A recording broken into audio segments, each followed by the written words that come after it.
Hey, what's up, guys? It's Richard back again with Cosmic Human Design, and we're going to continue our Cosmic I Ching series here with a few of the previous chapters that I want to go back to give you some more context about what this new version of I Ching is all about, and some of the main themes that pervade it, and then we'll cover the rest of the hexagrams very shortly in the next videos. So and this is going to be one of my absolute favorite episodes right here. So I'm very excited as this episode is going to explain what the ego actually is, the collective ego, which I've talked a lot about in my Facebook group, which you can join. It's called Cosmic Human Design. So yeah, this is going to be an episode, excellent episode, I think. And so the title of it is going to be the parallel reality created through the false use of language. Okay, so the collective ego. The seeds that cause a person to separate from his unity of the cosmos have been identified above as the seeds of evil. And if you didn't watch my previous episode on talking about the sage, fate, the helpers, what the cosmic principles of harmony actually are, I'll leave a link to that in the description. So the seeds of evil, they consist of false words and images that form mistaken ideas and beliefs about the nature of the cosmos, about human nature, and about the human place in the whole. The totality of these mistaken ideas and beliefs and the social structures that have been erected to support them are in this volume called the collective ego. And remember, in the last video, we talked about how the human gift of language has the ability to create a false consciousness because of mistaken ideas and beliefs, and that the main way that we return to unity with the cosmos is by ridding ourselves of these mistaken ideas and beliefs, which here are represented by this collective ego. The collective ego has its roots in the storytelling of early humans, which in time developed into myths. Myths monumentalized human achievements, in particular the achievements attributed to human mental faculties. The fairy tales and heroic myths laud their heroes for their cleverness, brilliance, daring, bravery, nobility of character, and superiority. It was done almost always in the context of fighting, conquering, and dominating either other humans or aspects of nature that were demonized as threatening. The sage made us aware that the human ability to think in words and to form images is a relatively recent development in the animal kingdom. Both faculties are located in the frontal lobes of the brain. The fact that they are relatively young means that the thinking and imaging minds or functions are still inexperienced in the correct use of their abilities. To learn to use them correctly has required the freedom to make mistakes. Unfortunately, history shows that humans allowed their imaging and word minds to decide that their unique abilities were special in relation to all the other things that existed. This was also the beginning of these minds seeing themselves as superior to all other parts of human nature. These self-flattering observations of the imaging and word minds were the early beginnings of the ego and the self-deceptions that have afflicted the human species ever since. It was also the point of human separation from the cosmic whole. Another word for that is the fall, right?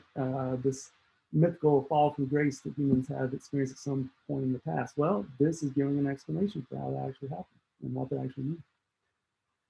These self-deceptions blinded humans to the fact that every aspect of the cosmos possesses unique abilities and that the word special itself is the basic seed of evil.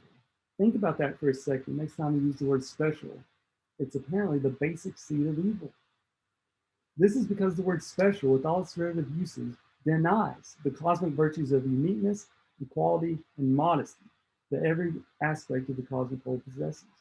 The word special is the sole false word on which humans have built the myths that show them as the centerpiece and masterpiece of creation. The collective ego has set itself up in competition with the cosmos, both in its visible and invisible aspects. Through this competition, it has created a parallel reality which, like the cosmos, also has visible and invisible sides. The invisible side of the parallel reality is the negative consciousness that in this volume is called the demonic spirit of consciousness. It is negative because its ideas negate the cosmic reality in every way. It is demonic in as much as every false word, image, and idea takes on a demonic form in a person's psyche. These forms can be seen in meditation, dreams, and the fantasized reality that occurs in schizophrenia. The parallel reality and schizophrenia are inextricably combined. The visible side of the parallel reality consists of the institutions that are based on the collective ego's concepts and those natural social forms that it has turned to its purposes. Thus, they include the family, community, nation, and cultural institutions in whatever ways they're devoted to serving the ideas and purposes of the parallel reality. Within the system of the parallel reality, by the way, that's the reality we're living in right now, The family is given the primary task of promoting the ideas and values of the collective ego. Its role is seen as preparing the individual child for his designated role within the system of values of the collective ego. This is done by introjecting the collective ego's program of ideas and beliefs into the psyche of the young child, phrase by phrase. The result is the creation of the ego within the child's psyche. Wow. So that you're saying that actually our society has a kind of program, this entire program, I mean, that introjects these purposely, introjects these ideas and beliefs into us as children. This whole system of values, everything. The collective ego acts in many ways like a computer virus. Its program installs itself through rewards and threats. Its maintenance and upgrade features adapt it to change within its host, and its reinstalling features ensure that the individual remains locked within its system should he come to a crisis with it. This computer-like program installs itself in each new generation through the parents. Once installed, the program is designed to make the individual believe that its beliefs and values are his own. It even speaks in the psyche as I, as well as you and we. The program's maintenance features include all the taboos that surround the collective ego's basic belief tenets, which are designed to keep the person from questioning their validity. Its upgrade features enable the program to appropriate gifts of insight and invention that come from the cosmos, and claim them as the achievements of human ingenuity. Through its appropriation strategies, it makes itself appear beyond the forefront of every advance and responsible for every achievement. The reinstalling features of the program, which include guilt and fear of guilt, kick in every time the person considers ridding himself of the program, with the rationale that doing so would mean betraying the beliefs of his forefathers or some such thing. Its features strive to ensure that the individual remains locked within its system, especially whenever he begins to recognize that it imprisons his inner truth, neglecting place will gradually extinguish his true self. The significance of the collective ego's program is not that it is merely in conflict with the cosmic order. Its logic and purpose are aimed at undermining the cosmic order and replacing it with itself. It is, in effect, a social system based on conflict that not only appropriates and suppresses the natural social order, it attempts to establish itself as all-powerful and as guide. To accomplish its ends, the collective ego must steal energy from the individual's true nature, and indeed from nature itself. Just as the so-called charismatic person owes his charisma to the chi energy given him by those who look up to him in awe, so the collective ego is empowered by the awe and fear it instills in each individual. Furthermore, to remain in power, it must constantly assure the individual that he is dependent on it for his survival.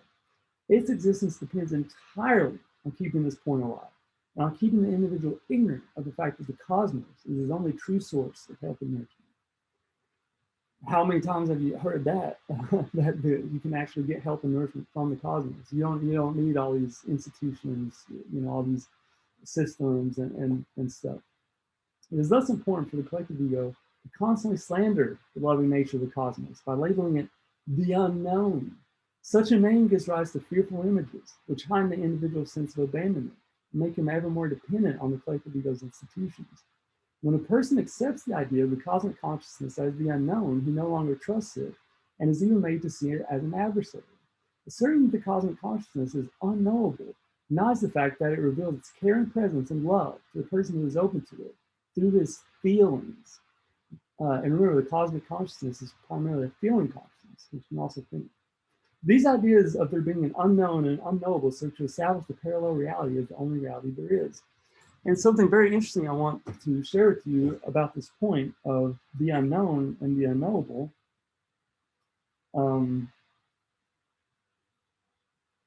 is in several of, for example, Ra-Uruhu's lying companion, he does in fact assert that in Hexagram 61, he talks about how it represents the unknown and unknowable. So that's very interesting. That he uses that exact word. The collective ego diverts the individual from recognizing that the cosmos fulfills his true needs by suggesting false needs, such as the need for the collective ego's recognition. It then satisfies this need by granting titles, medals, degrees, and membership in groups which promise to recognize him. However, these turn out to be empty of real nourishment, since they only nourish the ego, while keeping its true self enslaved and starved. To keep him in line, the collective ego holds out the ultimate promise, like a carrot on a stick, that the person will receive recognition of his greatness in the afterlife. This promise is given to the person who will sacrifice his life to fulfill the myth of the hero, which also means sacrificing his true self to the collective ego's purposes. The development of the individual ego. In consulting the traditional I Ching over a period of years, one has shown that the ego is not a natural part of the personality. Wow. Wow. Can we just think about that for a minute? The ego is not a natural part of the personality. Wow.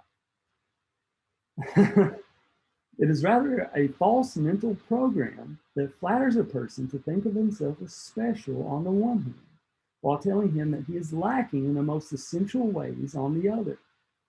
Hierarchically organized, one part of himself is designated as higher, the other is lower, with the higher needing to be developed, and the lower to be repressed. The lower here refers to everything that has to do with his body.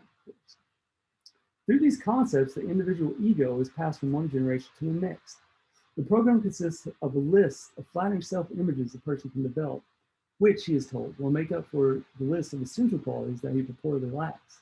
He is told that he can refine them to suit his individuality. This enables the program to speak in his psyche as I. Once the program is fully installed, he will even defend it as his individuality. This program, computer-like virus program, then proceeds from the development of the ego as I to the development of the ego as we, as in the group we. This aspect of the program is designed to make the individual identify his interests with those of his group. Thus, he sees the ups and downs of his group as his own good fortune or adversity, thereby losing his individuality and inner independence to the group. The group we is another name for the collective ego. Liberating oneself of the idea that one is part of a group guilt or group success or failure is what Hexagram 59, disillusion dissolving, refers to in the council. He dissolves his bond with his group, supreme success. By the way, sometimes you hear like gate or hexagram translated as the gate of intimacy or some such thing, when in actuality, this is actually what it's talking about. Thinking in terms of the group we is one of the more subtle upgrade features of the collective ego's program, and in as much as it substitutes a person's natural loyalty to his inner truth with the forced loyalty to his group. That is to say, he must be loyal to family, friends, and social groups regardless of his inner truth, or else he will be guilty of something. Just as the collective ego sets itself up in competition with the cosmos by asserting that humans hold a special place in the overall scheme of things, the ego is set up within the individual to compete with his true nature. Wow. Unbelievable. These few basic ideas, which are used to install the program that makes up the individual ego, are based on the slander of a person's original wholeness and on the idea of there being no source of help but the institutions of the collective ego. See Hexagram 23, splitting apart a person's wholeness. The sole purpose of this program is to split the person off from its connection with the cosmos and tie him to the collective ego through self-doubt and guilt on the one hand, and through striving for fame and glory on the other to make up for his presumed faults. Wow. The traditional versions of the I Ching have used the term the superior man to describe the person who develops his higher nature. However, the descriptions of what the superior man does are often quite contradictory. Sometimes he is associated with the person who strives to attain the abstract virtues held up by the collective ego. At others, he is shown as the one who acts in harmony with the cosmos. This indiscriminate use of the term is typical of the ego's strategy to obliterate a clear distinction between the ego and the person's true self.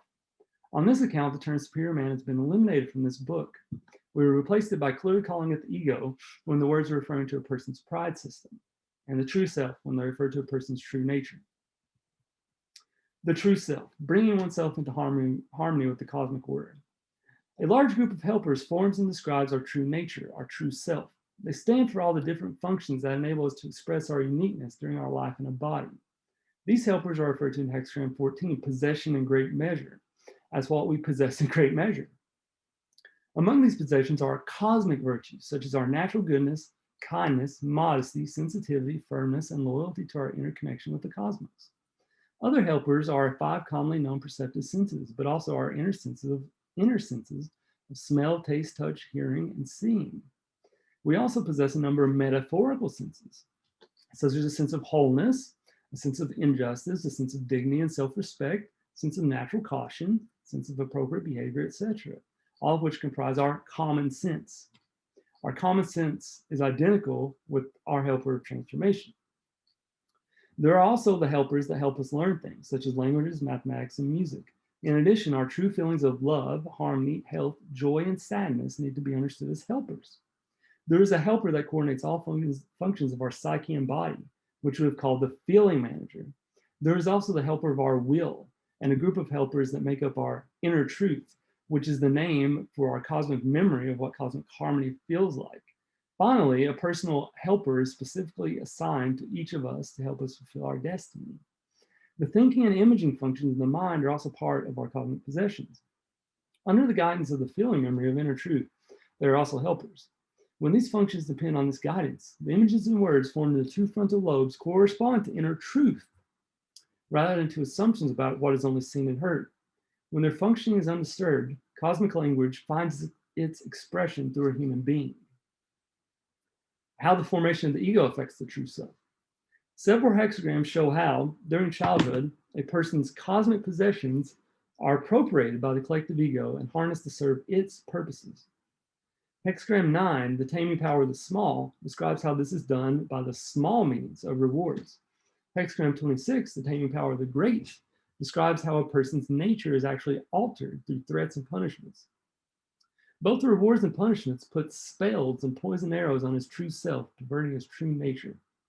And remember, spells and poison arrows are simply language, words that kind of put your mind in a fence, kind of freeze or fix, an attempt to freeze or fix your nature, someone else's nature, and actually damage and harm the nature of that thing by thinking of it wrongly. The rules enforced on the individual by the collective ego are phrased in the form of shoulds and musts. They set the standard he is expected to follow. By accepting them into his psyche, voluntarily or involuntarily, he also accepts the guilt that the collective ego has attached to each should not and must not. Guilt and the paralyzing fear of becoming guilty, as previously mentioned, serve to keep the individual locked into the collective ego system and to prevent him from leaving the group we whenever he feels the need to follow his inner truth. Perhaps the most crucial problem for the individual is created by threats and punishments that are directed against the child's natural ability to say the outer or inner no against injustices and encroachments into his inner space. The ability to say no is crucial to the child's ability to develop discernment based on his feelings of inner truth. When a parent or caretaker has arbitrarily punished a child who has correctly said no to something wrong, a switch is flipped in the child's brain that partially robs him of that ability. When this happens repeatedly, the person becomes totally unable to say no to authority later in life and to those who intimidate him with aggressive behavior. The worst effect is that he is unable to say the no's that are necessary to deprogram phrases and images that have caused neurotic patterns in his psyche. However, this situation, while difficult, is not hopeless, as shown in the appendix. In the seemingly hopeless situation created by the collective ego's imprisonment of the true self, the cosmos offers help. Often this help is not recognized because it comes in an unexpected guise. The gift of a love relationship, for example, that does not conform to the rules dictated by status, gender, or race. The gift of a love relationship is given by the cosmos to two people's true selves. It is never given to the egos within them. The gift of love allows them to recognize and strengthen each other's true self. It is clear, of course, that the ego will make every attempt to gain control over the relationship because it views it as a welcome opportunity to expand its domain. This volume shows in many hexagrams how a person can recognize the various kinds of help offered by the cosmos to free him from the spells and poison arrows that keep his true self under the dominance of the ego. It also exposes the plots and strategies employed by the ego in its attempt to keep him locked in the parallel reality. Because guilt is the main means by which he is bound to the parallel reality, the next section will explain the difference between guilt and the terms used in the I Ching, blame and no blame. So let's talk about that. Guilt, blame, and shame. Guilt is a permanent stain that has been laid upon human nature. It's primarily a Western concept, which the sage informs us has no cosmic basis. So next time you call someone guilty or try to make someone feel guilty of something, you should think twice about that. It is connected with the story of the fall of Adam and Eve from paradise, and with human sexuality as the cause of original sin or guilt. Throughout the feudal history of the West, guilt has mostly served as collective ego's instrument to control the behavior of the individual. While there's no evidence that the Chinese had the concept of guilt, most of the writers of the Confucian school nevertheless looked at human and animal nature as the main reason humans have deviated from their original good nature.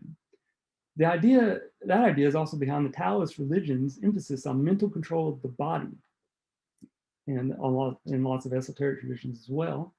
Both the idea of guilt and the idea that human animal nature is the source of evil, slander, and falsely divide the wholeness of the individual's nature and lock various helpers in his psyche and spells, depriving the person of important abilities.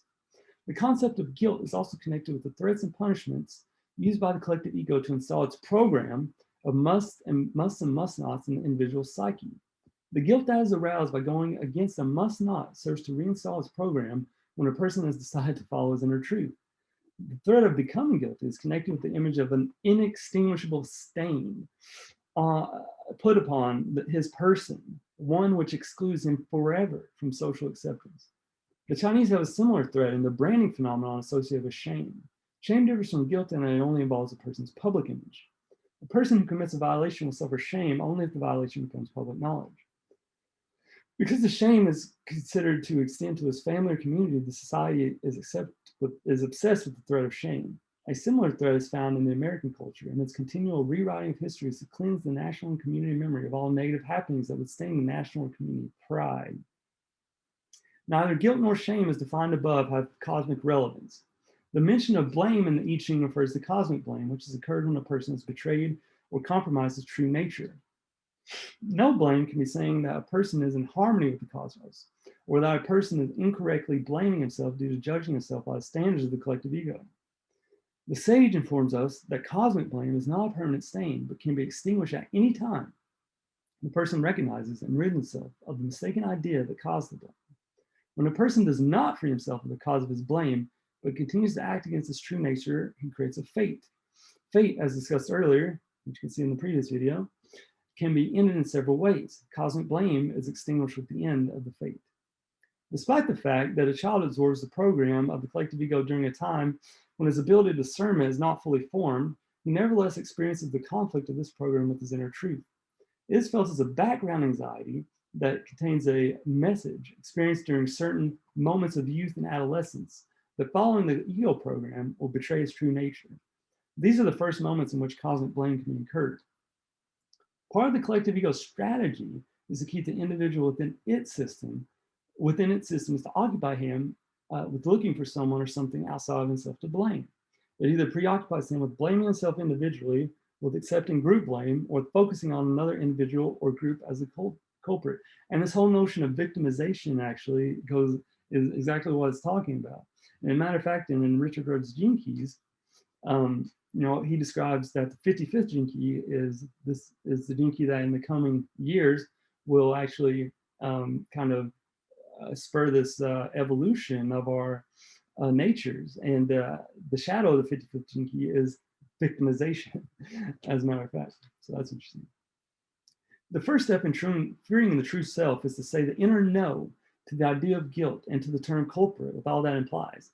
Neither guilt nor culprit is part of the cosmic vocabulary, and neither has a place in the cosmic harmony, the entire cosmic harmony. They don't have a place. Even the collective ego is not a culprit.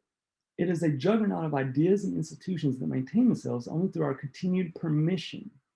We have the option to free ourselves of them by deprogramming them word by word, image by image, and phrase by phrase. We cannot do this, however, if we see the collective ego as a monstrous force and as a culprit. For this view only energizes it and keeps it alive as an objective entity. Seeing the inner no brings about the transformation needed to open all the prison doors created by the mind.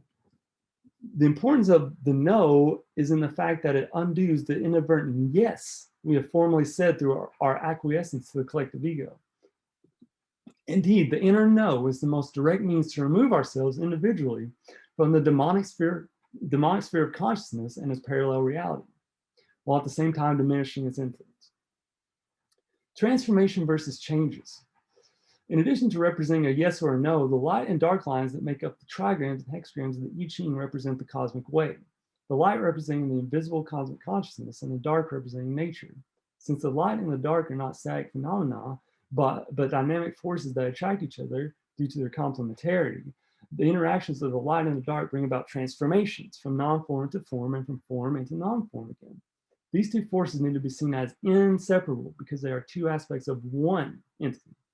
This version of the I Ching shows that when we correctly understand the cosmic principles of harmony, the 64 hexagrams, the term I of the I Ching means transformation rather than changes.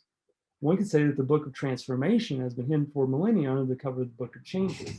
And I wonder, do a thought experiment, and what if the I Ching had been called the book of transformation all these years? Do you think that perhaps we would have discovered this information sooner, perhaps? I think probably so. Transformation is a far more like epic word than changes, and implies far more. It implies duration, and it implies a certain firmness that certain more than just the ups and down of changes. Changes implies some kind of chance, some kind of variability. With transformation, we're clearly going from one stage to another, and implying that is a positive, good change, right? That endures. The idea that the cosmos works through changes needs to be seen as part of the human-centered view of the universe, in which the forces of the light and dark are seen as opposites. When a person assumes the light and dark to be opposites, the result for him is not attraction, but a fight between them, which blocks their ability to create transformation in his life. The mistaken belief that things are in a natural relationship of opposition creates a parallel reality which is ruled by changes because it creates fates. When a person does not recognize that his consciousness is actively projecting that mistaken belief into reality, then concludes changes are the way of life.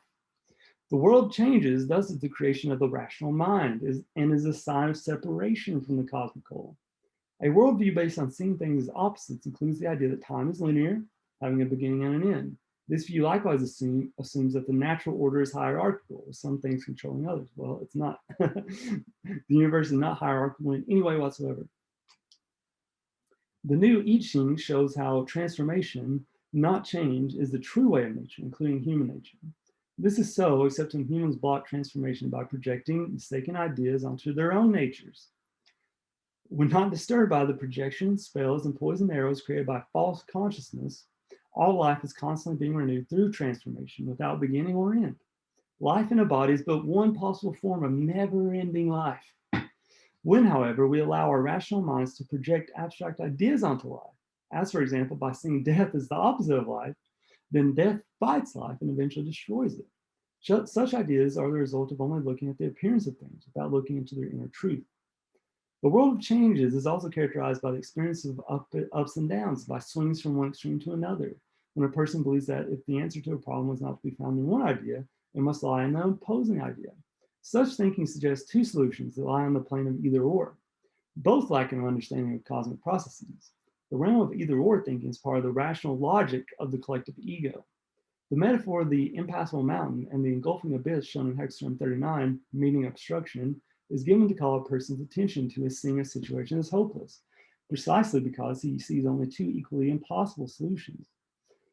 The sage frequently counsels a person with a problem to lift himself out of the trap of dichotomous solutions. This means that he needs to turn within and ask the sage for help.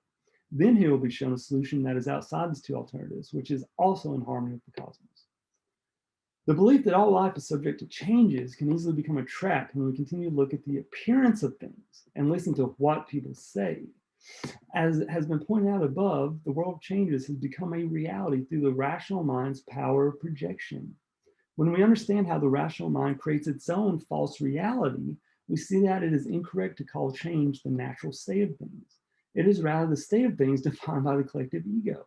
It is proof of an egocentric view that has set itself up above nature by deeming nature as wild and primitive, and then blaming nature for the misfortune created by those projections. Transformation cannot be brought about by the conscious effort of humans. That's very important. It is the function of a particular helper that operates on the plane of feeling, which makes the transformation from non-form to form and from form to non-form possible. Transformation occurs in the realm of the atom, which is also the realm of the consciousness of feeling. Saying the inner no to a mistaken idea brings about transformation by erasing wrong words or ideas from our conscious mind. At the same time, the blockage created by the mistaken ideas, which has occurred in particular synapses of the brain, is dissolved. Every correctly said inner no contributes to freeing our access to our cosmic memory of inner truth. Saying the inner no to a cosmic function that is identical, saying the inner no to it is a cosmic function that is identical with the help of transformation. Saying the inner no to what is incorrect from the cosmic point of view is called in the I Ching biting through, the name of hexagram 21.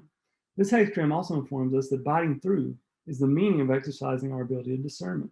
Discernment consists in recognizing what feels in harmony or out of harmony with the cosmic way. Exercising our discernment is to say the inner no to what feels disharmonious and turning the matter over to the cosmos for correction. The natural social order and common encounter resistances to allowing it. The existence of a natural social order is neither a myth nor an ideal. Wow. Wow. So this is crazy right here. It can be seen to exist in certain situations, as when shock causes individuals' egos to temporarily freeze.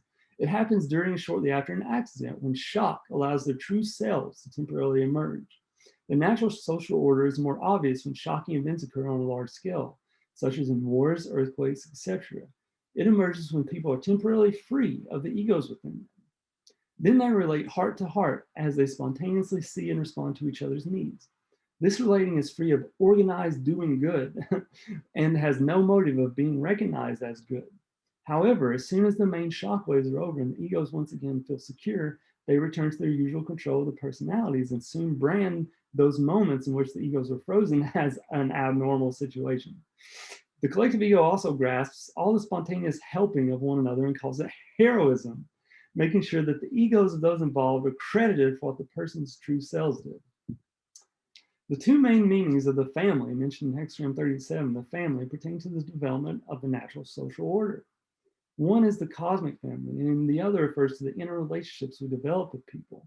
These include our biological families, our friendships, our love relationships, and all other aspects of the cosmic whole. The cosmic family consists of the entire invisible world of the helpers of nature and our own personal helpers, as well as all the aspects of the cosmic consciousness that exist in form. Nothing is excluded. This hexagram talks about taking our correct place in the cosmic family or cosmic whole. Taking our place means divesting ourselves of all ideas that humans are special, thereby attaining a harmony of fellowship with all things. It also means recognizing the cosmic family as the true source of all nourishment, love, and help. The words in line 1 of hexagram 37, firm seclusion within the family, refer to rejecting the world of the ego and any thinking in terms of the group we. The message is to make us aware that first and foremost, each of us, by the fact of our existence, is part of the cosmic family, even though through the influence of the collective ego, we have abandoned it. Through making the effort to free our true selves, we reunite with the cosmic family. Both this hexagram and hexagram 60 limitation define the limits that are appropriate to each species. The limits refer to thoughts and acts that fail to respect the dignity of all other species. These limits are factors known to the inner truth of every person. To go against them creates a fate. In a natural social order, the recognition of belonging to the cosmic family is the point of reference for every individual human being. It is what unites him with others who equally take that as the point of reference. His belonging to the cosmic family is not a conformity to its overall consciousness, as when one conforms to the rules of the collective ego. It is rather a sensitivity and awareness that his consciousness is part of the beneficent functioning of that overall consciousness. Wow, isn't that such a comforting, amazing thought? A natural social order exists whenever two or more people have inwardly made a conscious decision to follow the light of their own inner truth and the principles that are in harmony with the cosmos. Thus arises the natural morality that circles around the principles outlined in the hexagrams of the I Ching that keep people in touch with the sage and in harmony with the cosmic whole. In concrete terms, this means that each of us follows our primary duty to respect and honor our own dignity, place, and function in the cosmic whole and those of others. We thus abstain from using power and our unwillingness to throw away our dignity. We rely on the inner no to keep our relationships with others correct, and we follow the way of the sage by retreating from the ego in ourselves and in others. We recognize that the gifts we receive from the cosmos, such as love, chi energy, talents, help, etc., are not to be squandered on the ego and others. When the ego is absent, our true self is present. Unique, but not having a need to demonstrate its uniqueness, the true self respects the uniqueness of every other person. There is no reason, therefore, for conflicts of interest and no need for comparisons. Having once diffused the state of the causes of disharmony in ourselves, we know that when things become disharmonious, we can ask the sage that exists in ours and others' presence to intervene. A society in which each individual has recognized and adhered to what corresponds with his dignity and self-esteem would offer no threats to anyone, nor would it give rise to the perversion that accompany the throwing away of self-esteem, which occurs in ego-based societies. A natural social order arises from people who maintain a conscious awareness of the helpers of the invisible world that are needed to help them in everything they do. The consequence is the constancy and abundance of that help. It is such that people find themselves calling it magical and miraculous. The sage, however, has helped us to see that when the cosmos is active in our lives, what we term as magical or miraculous is the ordinary and natural way of the cosmos. Wow, that's so exciting. It is neither extraordinary nor supernatural. Only when we are held within the parallel reality do such terms apply. For lack, not abundance, is the only measure we know. Ain't that the truth? The simple inner asking for cosmic help when discord arises, or the simple saying of the inner no, has nearly immediate transforming effects. Naturally, the person who has not experienced these things can only imagine them. The creation of the natural social order begins with the transformation of each individual. Nothing is imposed from without, nor does it require effort to change the existing order. No new order is to be superimposed upon the old, nor is there any need to rebel against and take down the old. As the natural order emerges spontaneously out of the effort of each individual to correct himself, the old order is gradually transformed from within due to the harmonious way that each individual relates to everyone and everything around him. Then the true needs of people begin to be fulfilled, and the whole, including nature, is increased. The new I Ching emphasizes that liberating the natural social order requires the individual to become free of thinking in terms of the group we. Such thinking comes from the feudal mindset of the collective ego. This group ego gains all its power from bringing people to see themselves as dependent on it and identifying with it. The new I Ching shows us that as individuals, we can work within the institutions of the collective ego and still remain in harmony with the cosmos, so long as we consistently say the inner no to whatever is incorrect, to encroachment by institutions, and to flattery, intimidation, and insensitivity. Such encroachments are then turned over to the cosmos, which brings about the inner transformations that are needed.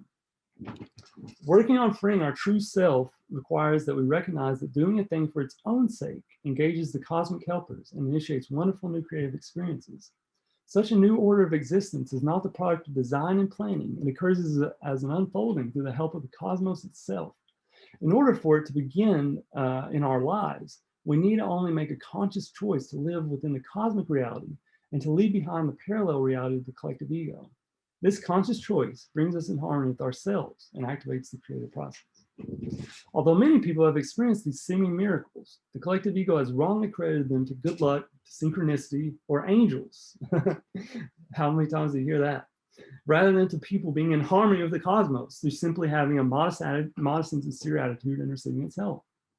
These false explanations blind us from seeing the gift-giving and caring nature of the cosmos and to experiencing its wonders in our everyday life.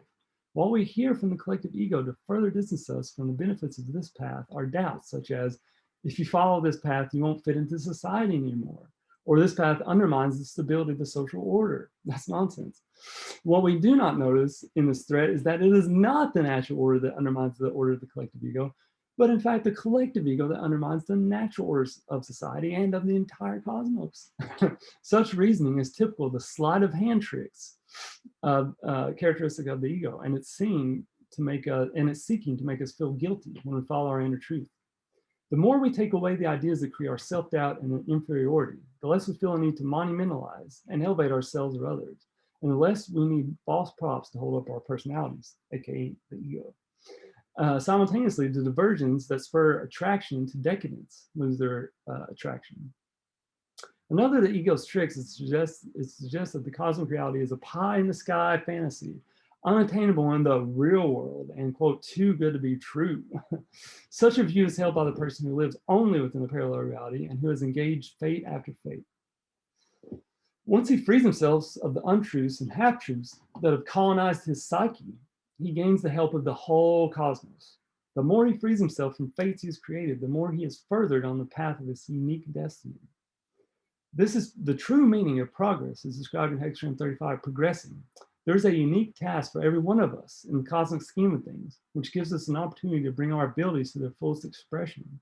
As we progress in this direction, our inner truth penetrates to the true selves of others around us, awakening them to their own potentials.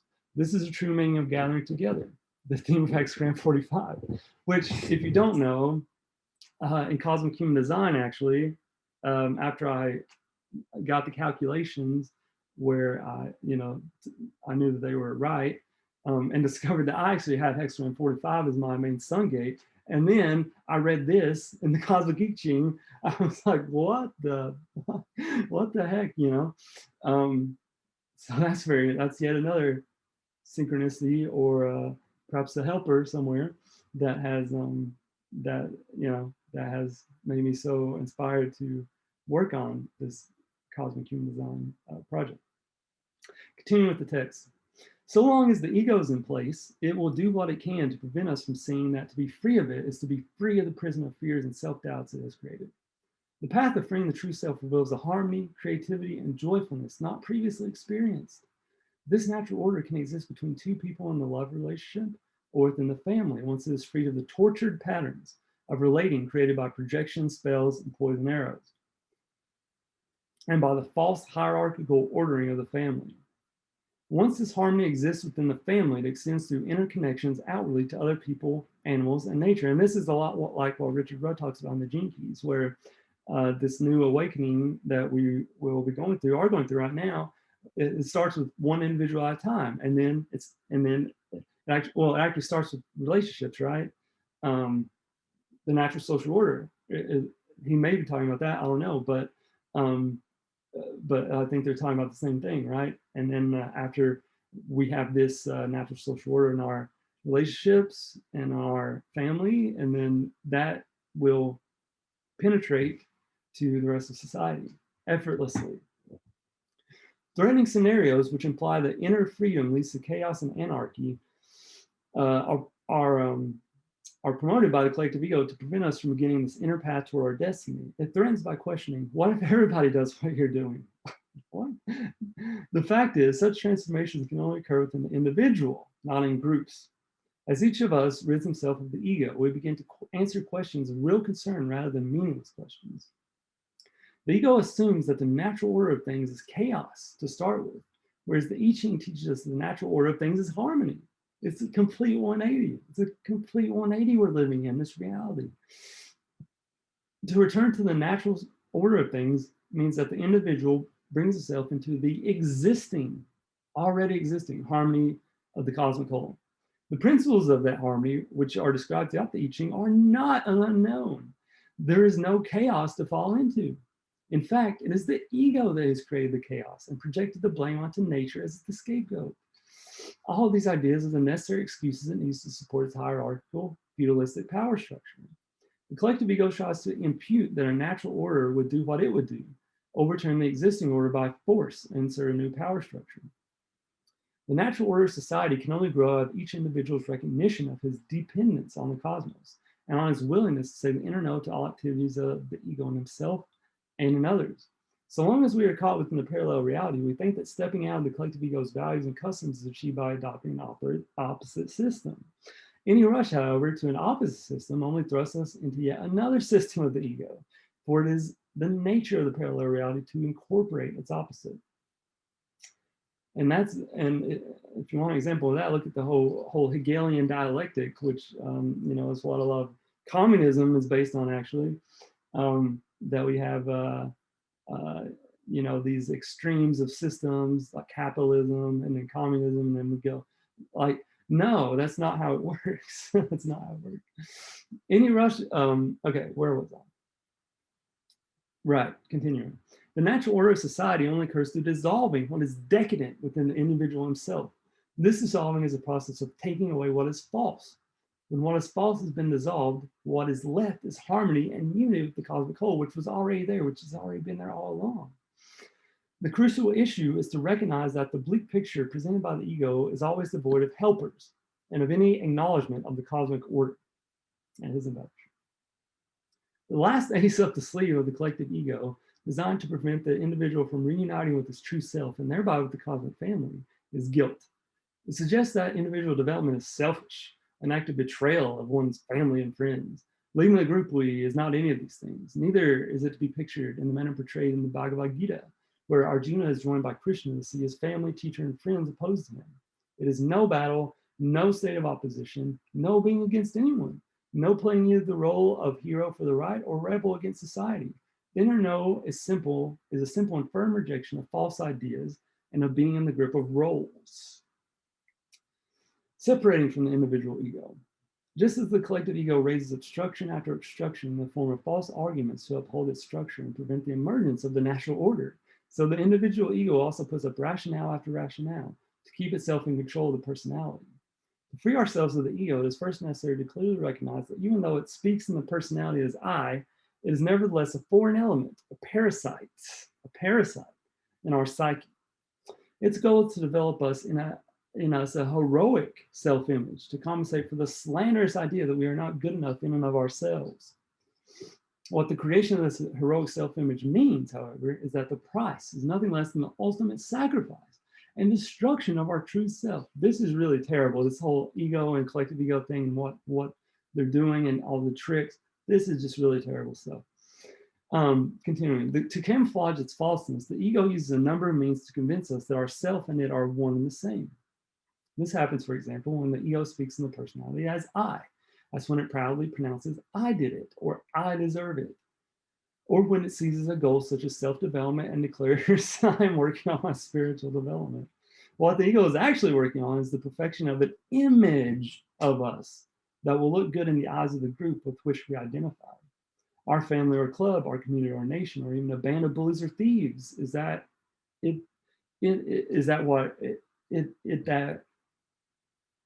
what we identify with. I don't know. It matters not what sort of group it is. This is to say that the ego, that is the hero of the good group, is no different from the ego which has the band of robbers. Both are self-images. Remember that, self-images. Similarly, wanting to be a modest person, a person of rectitude, or its opposite, a person who defies society, or one who doesn't care about anything, is the ego seeking to be recognized in a special way.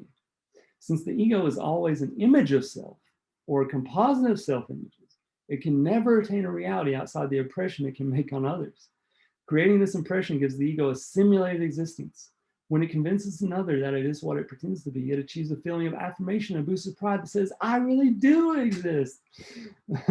This feeling of pride is the needed compensation for the loss of self-esteem created early in life, that in and of yourself, you are not good enough. Well, that's not true. You are good enough in and of yourself. Since an impression is always a fleeting thing, and its falseness inevitably arouses doubt in the beholder, the feeling of being affirmed also lasts only a short time. Then more effort must be put forth to renew it. This cycle of the boosting and falling of pride and the ever-renewing anxiety of not being good enough to lie behind it is what drives the individual ego and gives it a life of its own. To maintain this, quote, life, because it's not a real life, right? The ego it's not actually alive. And keep at bay the constant threat of extinction that accompanies not being recognized, it must constantly seek the affirmation of others. The most successful egos, quote unquote successful, right, because it's not real success, are those which can attain positions of power, whether it be charismatic, psychological, or feudal power, as in being a part of the aristocracy. For this means the eyes of others are forced to see and recognize the ego as high or great and is holding the keys to the success of those lower down the hierarchical ladder. This is why within the dynamics of the parallel reality, possessing power is equated with success. The person seeking to become free of the ego within himself needs to thoroughly understand these dynamics. True success, as indicated in the I Ching, occurs when a person is in harmony with the cosmos. The ego can be heard as a voice within the personality, in the speech modes of the character, or the role it is playing. Thus, when a person says to himself, I am a father, he then takes on the role of the father in whatever way the idea of a father is defined by his group. If the group sees the father as an authoritarian, the inner and outer voice of the person who begins to identify with that role takes on this tonality. The same happens to the person who says, I'm an author, I'm a singer, I'm an academic, etc. They're all roles, right? They're all just roles. So long as he identifies with the role, it dictates his life. For the ego in him is constantly checking to see if he is fitting the role and whether others are recognizing him as such. The same does not happen if he says, I write or I have a child, and avoids adopting the corresponding self-images. All self-images are character masks that live their lives at the expense of the true self. The true self is thrust aside, gagged, and locked up in an inner prison cell where it leads the life of a slave. The person who embarks on the path of his inner truth needs to realize that the goal is not to sacrifice any part of his true nature, including your, especially your lower nature, quote unquote lower, right? It's not actually lower. It is to free himself of the ego and all its aspects, thereby liberating his true self from the ego's oppression. To be able to free the true self, it is essential to clearly understand the difference between the ego and our true self. The ego even appropriates cosmic words such as self-development and modesty to its purposes. It will try to describe modesty as taking a back seat, or assert that we are fading into nothingness, or it will call our sincere effort to free ourselves from its influence selfish, or paying too much attention to ourselves. This activity is part of the upgrade features of its program, which aim at blocking anything that threatens to displace it by redefining situations in words that serve its purposes. These upgrade features are sleight of hand tricks. They perceive a threat in the form of a freeing idea. They embrace that idea, and then subtly turn it to its opposite meaning. Wow. In regard to self-development, the ego has no interest in developing the true self. On seeing it as a threat, it will do all it can to encourage us to pursue the self-image of the self-developed person or the spiritual person. Through this tactic, the ego inserts itself as the leader of our self-development. When successful, it drives the true self gradually into annihilation. Throughout this book, we have made a clear distinction between true self-development, which means liberating the true self and allowing it to grow up, and false self-development as the cultivation of a self-image. A similar interference of the ego is at work when modesty is put up as a model of achievement. It is important to constantly be aware of when we feel any pride or attachment to an idea, for this indicates the activity of the ego. Feeling and emotion. Another clear distinction between the ego and the true self needs to be made when it comes to our feelings. The sage has given us a deeper understanding of what distinguishes our true feelings from ego emotions. A true feeling is neither negative nor positive, but simply expresses one's inner truth of the moment. Due to the principle of complementarity among all aspects of the cosmos, every true feeling draws a complementary feeling, which is a helper, the result of which is felt as harmony. Sadness about a given situation, for example, draws a helper that helps to heal the situation.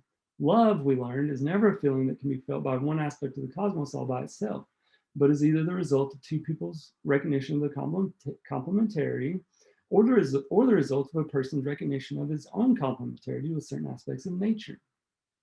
What we call negative emotions, hatred, envy, jealousy, boredom, grief, etc., or positive emotions, love, when stolen by the ego, or pity, are either ego emotions created by the ego's distorted view of reality, or true feelings that the ego has appropriated to itself in order to steal their energy. When, for example, the ego steals our true feelings of love, it turns them into an instrument of power over the beloved. Pity is an ego emotion that comes from denying the existence of the helpers and is an acceptance of suffering as the natural condition of life. The I Ching makes it clear that all suffering is ego-induced. Pity is a projection that prevents us from calling the helpers to aid another, or from saying the inner no to the ego in him, which would strengthen the suffering person's true self. As to negative emotions, they are obviously in conflict with the cosmos, which expresses itself as love. Negative emotions not only have no place in the cosmic scheme of things, that to keep us separated from the cosmic whole. Rejecting ego emotions is the main theme of Hexagram 41, decreasing. Within the cosmic harmony, everything is directed at increasing the whole. The increase of one aspect of the cosmic whole does not, as commonly thought, mean decrease for another. It is always an overall increase. It is only the ego that through increasing itself automatically decreases something else. This is true for the entire parallel reality. Wow, this is crazy stuff right here. This is amazing. This is amazing. This is amazing information. Mind blowing. The ego's tactics to remain in place. Among the maintenance features of the collective ego's program is the variety of fears it installs in the psyche. fear of not having enough, of being without help, of being rejected and abandoned, and the fear of annihilation, which the ego uses to perpetuate its tyranny of fear. All of these fears are based on mistaken ideas about the nature of the cosmos. Again, we go back to the emphasis on mistaken ideas and beliefs. In freeing our true self, we need to recognize that the ego will activate these fears in every possible situation. Our only defense is to bring the mistaken ideas and beliefs that have given rise to these fears into full consciousness with the help of the sage and the RTCM, and reject them with the inner no. The presence of fear is always an indication that the ego is at work. Another tactic of the ego is to declare that relying on the inner no as a response to problems is, quote, nonsense, and that the person who follows the inner truth has, quote, lost a sense of reality. When we start to see and experience the cosmic way, we know both from our heart and we know both from our heart and our mind that it is real. The same observation applies to objections from the ego that the cosmos is a system of harmony is not scientifically proven. Please. The ego caused the demand that the cosmos prove itself youthful folly. The natural sciences have pervasively excluded the feeling consciousness of the cosmos by the very definition of what scientists consider as objective reality. The cosmic reality is first and foremost felt and perceived through all our senses. The objective approach of Western science denies the relevance of most of our inner senses, such as the senses of inner smell, inner taste, inner hearing, and inner seeing. The objective approach is based only on thinking and calculation. The result is a rational logic that, due to its fundamentally limited view, reinforces the parallel reality described in this volume. So long as the definition of what is real is dependent on the one sense of outer seeing, the logic of the mind can only turn in circles. When we are ready to embark on the path of unveiling our true self, we need to be aware that the ego will pull a number of tricks to hold us back or obstruct our progress. The common trick is to instill fear in us by suggesting, for example, that the sage might ask you to give up your job, your relationship, your group, etc. It will suggest that we are jeopardizing our existence by following such a path, since that path is contrary to everyone else's opinion. On closer examination, these rationales turn out to be iterations of the same phrases by which the ego is installed into our psyche in the first place. Any insinuations that the sage asks us to give up this or that are false. The sage does not ask a person to give up anything. It only helps him to see that his freedom lies in ridding himself of the ideas that keep him in bondage. Other suggestions of the ego are to be in permanent harmony would be boring, and that ups and downs are what make life interesting, or give life its drama. It also suggests that if someone gives up his status, he won't have a purpose anymore. That if a woman gives up her sunny self-image, she won't be loved anymore. If a man gives up his image of being a provider, he won't be needed anymore. And if a person gets rid of all his self-images, he will no longer exist. Oh my God. Through such suggestions, the ego presents a bleak and hapless picture of what it would be like to have no identity. It characteristically argues that either you are special or you are nobody, and suggests whatever is necessary to make us feel comfortable within the status quo and to keep striving. When we recognize the wholeness and uniqueness of our true selves and the fact that our true self is being cared for and loved by the cosmos, we can clearly identify the rationales of the ego as lies. The ego, in every circumstance, wishes to make us feel powerless against its dominance. Its power lies in the fact that the fears by which the ego is installed in the psyche during childhood were greatly magnified by the child's imagination. For example, the imagination of hell's fire attains a demonic size and reality in the mind of the child. The magnified image of threats such as that enabled the ego to appear invincible, which is not. It doesn't even exist. Deprogramming doesn't even really exist, by the way. Onwards text. Deprogramming the false inner program of the collective ego. The program of the collective ego has been designed in meticulous detail to ensure that it's passed on from generation to generation. And let's just pause for a second here and consider that the program of the collective ego has been designed in meticulous detail. And the first question that comes to my mind, well, who or what people designed this? Those are some really terrible people, that have really got some wrong ideas about how the cosmos works, and probably really hate themselves a lot and hate everything and everyone and want everyone to just destroy themselves, basically, in this most insidious way imaginable. Like, and these are, the people who still are in charge of our society today. Those kinds of people. Nevertheless, it is entirely possible to systematically deprogram it with the sage's help. Every phrase that we remove leaves us freer to be who we truly are. One of the main meanings of the I Ching words, that furthers one to undertake something, is to point to the necessity of taking interaction to free our true self.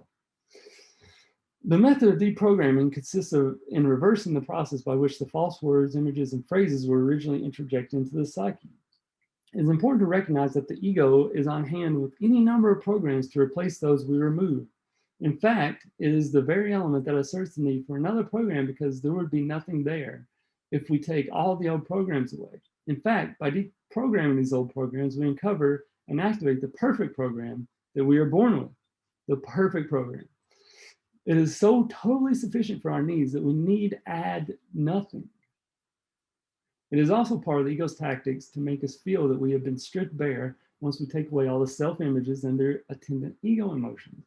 It suggests that we will no longer be able to feel anything.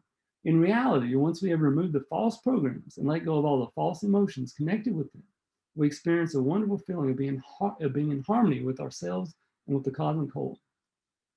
We have already experienced deprogramming to have wonderful effects on mental, emotional, and physical health.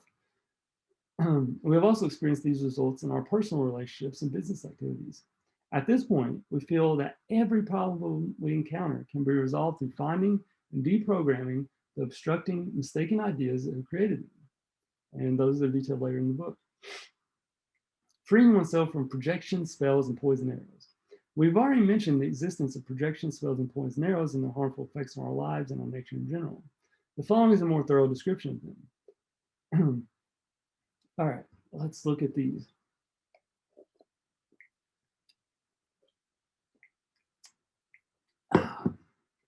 Green tea is really awesome. All right, let's look at these projection, spells, and poison arrows. Our awareness of these elements gradually emerged with receiving line 3 of Hexagram 32, duration, which says, he who does not give duration to his character meets with disgrace. Wilhelm's commentary, quote, humiliations often come from an unforeseen quarter, combined with the suggestion that the cause of the humiliations lie within the person, provided the clues that led us to ask the sage more about this line. It turned out that it had to do with fears or doubts the person had, which he projected into reality. This is the beginning of our investigation into projection itself, which we realized had to do with consciousness, either as incorrect thoughts or images. The power of projection lies in the fact that inasmuch as fears and doubts are a form of consciousness, they have the ability to project the disharmonious thoughts and images, the very things feared, into reality. This realization also led us to recognize how words and images, inappropriately applied to describe a person's nature, create fixes or locks in that person's psyche that we call spells. Spells create blocks in certain synapses of the brain and central nervous system, but also in muscle tissues. An example of a common spell is the phrase, "That's the way he is." Other typical spells contain the words always or never. In addition to affecting humans, spells are routinely put on animals and plant life by humans, as well as on foods and living environments. Spells are primarily negative and general conclusions a person has mistakenly drawn from a unique experience. This happens, for example, in relationships when a person has decided after a negative experience that, quote, men are like that, or, quote, love is a myth, or women are not trustworthy, etc. The person, on making this decision, obstructs the function of numerous synapses in his brain. These prevent him from being able to experience relationships in other ways. It can be said of spells that they create a frame, much like a picture frame that closes off everything to be seen beyond that frame. That frame literally closes synapses in the brain by blocking thought beyond the limits of that frame. Wow. Belief systems characteristically close off fields of perception that lie beyond their defined boundaries. On this account, it can be said that all belief systems include in their basic premises wordings that contain spells. The mention of metal arrows in line 4 of Hexagram 21, biting through, led us to distinguish a particular kind of spell caused by envy, comparisons, hatred, vindictiveness, and similar ego emotions, which we call poison arrows. They are called that because of the poisonous reactions they create in the body of the person affected by them. Poison arrows wound the body consciousness. The poisonous nature of the wound can give rise to chronic illnesses. They not only affect a person's subconscious. Poison arrows can cause a person to have injuries and accidents. Poison arrows can also be the cause of so-called inherited diseases. So-called inherited diseases. That's interesting. Since these are often due to comparisons that have been made between one person and another in the family, from whom one might inherit the problem. The word might is the tip of the arrow, a doubt that allows the rest of the arrow to enter. We also found that the poison arrows mentioned in Feng Shui have their origin not in the earth or land itself, but in the thoughts and images that are projected onto the land, both by the ego of the owner and by the envy aroused in the beholder. We have learned that the characteristics ascribed to certain breeds of animals fix those animals into certain behavioral patterns and in their tendencies to develop particular kinds of health problems. Similar spells are created by preventative healthcare regimens, which look for the possibility of certain illnesses presumed to occur at certain ages. Statistics similarly can put spells on people or things. Wow. Wow. Projection spells and poison arrows are capable of seriously damaging the developing psyches of embryos, causing psychological problems such as learning difficulties and states of depression and a wide range of physical problems. We have experienced these effects caused by guilt in mothers who have smoked, drunk, or taken drugs during pregnancy, when a person has been an unwanted child, or when a person's birth was wanted mainly to fulfill a family duty or fulfill the self-image of the mother or father. As we point out in Appendix 1, it is possible to free the psyche of the person thus affected by ridding him of the phrases and images that have caused the damage. Of course, this requires the person to have a strong will and desire to free himself of them. One would at first think this is not to be questioned. However, to get along in life, people are frequently surrounding themselves with relationships that act as crutches. These codependencies can make them afraid of losing their co-partners once they're freed of the problems. Often these co-partners have complementary investment and their partners remain dysfunctional, especially when their self-worth is attached to being the caretaker. Wow, so that was an incredible amount of information. And so that is kind of the backdrop of this new I Ching, this cosmic I Ching, Oracle of the Cosmic Way. And all the hexagrams actually go into more details about specifics of the ego, collective ego, spells, and all that. But yeah, I just wanted to go back really quickly and give you all that background information so that you can be aware of these terms when they come up in the main text of the hexagrams. And wow, so basically, yeah, we are living in a matrix. We are living in a parallel reality. This is not the real reality. It's not how reality is supposed to be, the society we're living in. We actually all belong to the cosmic reality, and it's ourselves who are responsible for this because of the things we believe or have been made to believe. But whether we have been made to believe them or not, it's still our own responsibility to correct these mistaken ideas in ourselves before we can return to the cosmic harmony and have this natural, beautiful, flowering, natural social order that the I Ching, cosmic I Ching talks about. And wow, wouldn't that be a great day when that finally occurs? And you know what? I think that day is coming soon.